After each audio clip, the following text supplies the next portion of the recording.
It hurts deeply. The person you trusted, the one with whom you have shared life, became involved with someone else. You're thinking, what happened to love? To trust? What happened to knowing right from wrong? I don't blame you for thinking that way. And if your mate lied, the pain drives even deeper into your soul. You probably think, who is this person? The one I married would never hurt me like this, never violate their own morals, their own beliefs. I don't know who my mate is anymore. You feel hurt, and hurt turns to anger, maybe even rage, not only at your spouse, but at the other person involved with your spouse. This person who has such little concern for someone else's family, a person so selfish that they think only of themselves and what they want. Maybe you even question yourself. What's wrong with me? What am I lacking? What did I do wrong? And then you swing back to, there's nothing wrong with me. I don't deserve this. It's all my spouse's fault. I get it. I understand. I don't blame you for anything you feel about your husband or wife and the other person involved in this mess. Hi, I'm Dr. Joe Beam. I work with a nonprofit that deals with situations like yours every day. By the way, subscribe below and you'll see many topics we discuss that can be of help to you. For more than 20 years, I, along with an amazing team with whom I work, have been helping marriages in trouble. Yes, even marriages where there has been an affair, sometimes what is known as an emotional affair, more often the kind that has gone all the way. I care that you hurt. I truly do. And if you decide to divorce this person who has failed you, failed your marriage, and violated the trust that you had, I could not blame you one bit. It is your right if that's what you wish to do. But is there something inside of you that, even in your hurt or anger, wants to know if there's a way to put your marriage back together? Wants to know if it even makes sense to try to do so? Your friends, maybe even your family, likely are telling you to make your mate pay for what they did. Divorce. Make it a tough one. Punish the person who did this to you. Yet, you're watching this video. I assume that you're watching this video means that the choice is yours about whether this marriage continues. In other words, your spouse hasn't run off with that other person. They know what they've done is wrong and they want to salvage the marriage. Oh, by the way, we can help even if your spouse has gone to be with that other person, or if your spouse doesn't know whether they want the marriage to continue. Call the number at the end of this video and we can tell you how to deal with those situations. But right now, I speak primarily to a situation where your spouse is willing to work things out, and you are the one who is in the driver's seat about what happens next. Is it possible that I can give you 3 good reasons not to go through with the divorce? I will. But before I share them, please hear this. As terrible as it is that this thing happened, the pain, the anger, the breaking of trust, the realization that what you thought you had together isn't there now. If you decide to give your spouse a second chance and do the right things to put your marriage back together, meaning that you deal with what happened in the right way and rebuild your marriage on the right basis, your marriage can actually be better than it was before. That's because it won't be the same marriage you had before. It will have the same good things, but with more good things added to that. And it'll do away with the parts that weren't as good as perhaps you thought they were. It's a well-known fact among those who work with marriages that if you get past this crisis and make your marriage be what it can be, you will be more in love, have stronger commitment, and share a better future. Yeah, I know, it's a terrible price to get there, but it's doable if you choose to do it. So, why do it? Why rework your marriage into a wonderful one rather than just divorcing? As I said, let me share 3 reasons. Now, there are many more, but I chose these 3 for now. Now, each of these 3 reasons that I give are based on one basic principle. It's called 10-10-10. So what does that mean? Susie Welch wrote a book about it a few years ago. The concept is that before you make any major decision in your life, you should ask yourself, what are the consequences of my decision in 10 minutes, 10 months, 10 years? For example, if you were to divorce, what are the likely consequences in 10 minutes, 10 months, 10 years? Same with if you stay together. Now, with that in mind, think about these three things. First, the quality of your life. You see, if you split up, you split more than your relationship. You split resources. That means money, possessions, and very often even means splitting friends. If your sister-in-law, for example, is a dear friend, consider the consequence of your divorce on that friendship. It may continue, but what are the odds? Is it more likely that over time she begins to separate from you because of her loyalty to her sibling? Now, in the same vein, are there things in your life that you share that probably will change if you're apart? Things such as church, if that's important to you, social groups you're part of, even leisure activities or hobbies that won't continue in the same way. And of course, money and possessions are big things here. Whatever your net worth, divorce is going to change that. Now, how does that affect your living arrangements?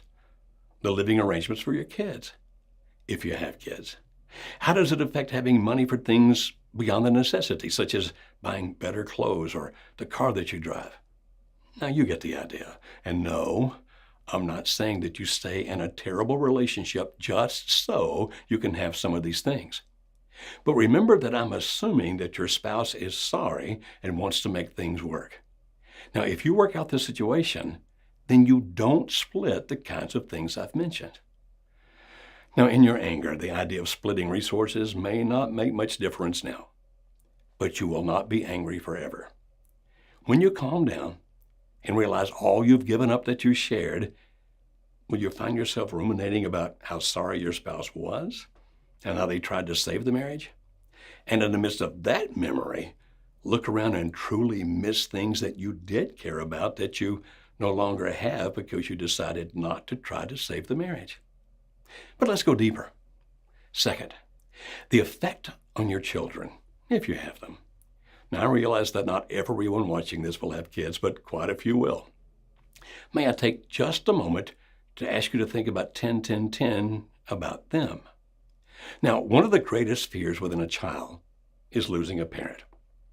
If you split up your marriage, you split up your kids' home. Part-time with you, part-time with your spouse. That requires a different way of doing life. It affects their sense of security. It also affects the way that they develop relationships in the future. Now, I'm not saying your kids are doomed. They can survive. And I know that you will do all that you can for them. But no matter how amazing you are with your kids, the splitting of your family affects them. Not dooms them, but definitely affects them. The research from around the world is overwhelming. Because divorce has become so commonplace, studies are bountiful on the ways that divorce affects kids.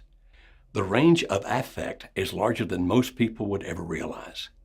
These studies focus on things ranging from the kids' attitudes toward their own marriages later in life, to their behaviors at school, their grades, by the way, specifically in the math and sciences. Those grades tend to drop because they require logic. But the kids' reeling emotions tend to cause logic to take a back seat. And then they study other things, such as kids questioning their own value and self-worth. That's right. No matter how much you tell them that the divorce isn't about them, a remarkable number of kids will think that it is their fault, even if they tell you they know it's not. Now, those are just some of the areas. The research is so broad and covers so many things that I can't begin to mention them all here. Think of it this way. What are the likely consequences in the life of each of your children if you divorce, or the consequences if you stay together? Think not only in the short term, but how it will affect them months from now and years from now. Think 10-10-10. Third, your own happiness. If you're hurt and you get rid of the person who hurt you, that may feel good in 10 minutes, maybe even in 10 months. But what about the years to come? Think of it this way. In the USA, 45% of the adult population over 18 are single. Now, that may sound as if there are many prospects out there, lots of fish in the sea. But while some of those millions of single people like being single and want to stay that way, the vast majority of them want to be in a loving relationship, but they're not. So why aren't they? Because it's far easier to find someone who will use you than it is to find someone who will love you. Don't think that because millions of people are single, that if you were to be single again, there are thousands of great possibilities and choices for you. In reality, at least half of those people are actually your competition, not your prospects. And if you're a little older, a little out of shape, a little less handsome or pretty, a little less financially blessed, you get the idea, then many of those competitors have the edge on you. Now, if you think, well, that doesn't matter because I'll never get married again because of what just happened to me. Well, after you heal, that very likely will change. You've been in a relationship. It meant something to you. It met certain needs, or you probably wouldn't be watching this video. That means that while you might enjoy being alone as you heal, it also very likely means that when you do heal, you'll want another relationship. Now, I'm certainly not saying that isn't possible for you. What I'm doing is asking you to think that if you were to start into that process of dating, sorting them out, finding someone good for you, do you think that maybe you'd start remembering how sorry your spouse was for hurting you, how much they wanted to put the marriage back together, and that you could have had a relationship, a better one than you had before, if you had figured out a way to heal the hurt and save the marriage? Besides, any new relationship has potential landmines. Sometimes people who seem like a dream come true in the short term devolve into your worst nightmare in the longer term. So could it be better for you to restore and renew a relationship with the person that you do know, rather than going through the hunt to find a potential relationship with a person that you will only know for real after you've been married for a while? Think about it this way. In the U.S. right now, the odds of a first marriage ending are roughly 1 out of 2. However, the odds of a second marriage ending are closer to 2 out of 3. Rough odds on the third one ending, about 3 out of 4. So as I said at the beginning, if you wish to divorce, you have the right, and most people will understand and be on your side. However, if you at any point love your spouse, if you believe that they are truly sorry for what they've done and can be a better husband or wife than before, then can you see how salvaging this marriage could be the best route for you? If you want a new marriage, make this one a new marriage. It can be done. But please know that for most couples, forgiving and starting on the path again is not the way to make that happen. It requires more than that.